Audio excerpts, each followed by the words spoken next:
दोस्तों एक दिन जंगल के रास्ते कुछ लोग जा रहे थे, तभी जंगल में उन्हें एक गुफा दिखाई देता है। उसके बाद वो लोग गुफा के अंदर जाते हैं और वहां जाने के बाद उन्हें एक वियर वॉल्फ लड़की दिखाई देती है। इसे किसी ने मार के उस गुफा में फेंक दिया था। उसके बाद वो लोग बहुत ज्यादा डर जाते हैं और तुरंत कॉल करके डिटेक्टिव मेहुल को बुलाते हैं। और मेहुल वहाँ पर जाने के बाद उस लड़की के बॉडी की तलाशी लेता है और पता चलता है कि इसकी हत्या तो किसी ने रात में ही कर दी है। के बाद मेहुल वहाँ के पास वाले गांव में पूछताछ करता है, लेकिन उसे कुछ नहीं पता चलता। उसके बाद मेहुल जंगल की तलाशी लेता है और उसे वहाँ 3 लोग मिलते हैं। तब मेहुल सबसे पहले ज़ॉम्बी के पास जाता है और उससे पूछताछ करता है, लेकिन ज़ॉम्बी कहता है कि मैं कल दोपहर से पास के होटल में भोजन कर रहा था और वहाँ का तला हुआ मांस बहुत ही स्वादिष्ट है, जिसे मैंने पेट भर के खाया है। उसके बाद मेहुल बे एम्पायर के पास जाता है और बे एम्पायर कहता है कि मैं कल रात से अपने ताबूत में सो रहा हूँ और मैं कई रातों के बाद सोया हूँ। उसके बाद मेहुल स्कॉट के पास जाता है और स्कॉट से पूछता है। तब स्कॉट बोलता है कि मैं गुफा में छिपा था क्योंकि रात में मैं बेयर वल्फ बन जाता हूँ और सुबह होते ही मैं वापस एक आदमी के रूप में हो जाता हूँ और अपने घर आ जाता हूँ। सो दोस्तों, क्या अब आप लोग इन तीनों की बातों को सुन के पता लगा सकते हैं कि उस बेयर वल्फ लड़की की हत्या किसने की है? अपना दिमाग लगाइए और अपना आंसर कमेंट बॉक्स में कमेंट कर दीजिए।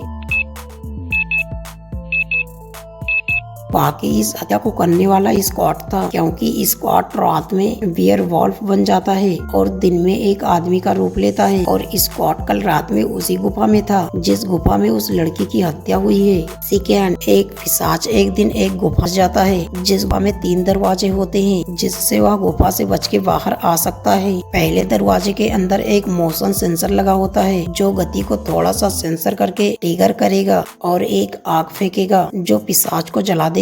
और दूसरे दरवाजे में साउंड सेंसर होता है जो ध्वनि को थोड़ा सा सेंस करके ट्रिगर करेगा और यह भी एक आग फेंकेगा जो पिशाच को 2 मिनट में जला के राख कर देगा। और तीसरे दरवाजे में एक तापमान सेंसर होता है जो तापमान में वृद्धि होते ही सेंसर को ट्रिगर करेगा और एक आग फेंकेगा जिससे पिशाच तुरंत जल के राख हो जाएगा। दोस्तों, क्या आप बता सकते हैं कि पिशाच को किस दरवाजे का प्रयोग करना चाहिए गुफा से बाहर निकलने के लिए? आप लोग ध्यान से सोचिए और अपना आंसर कमेंट बॉक्स में कमेंट कर दीजिए।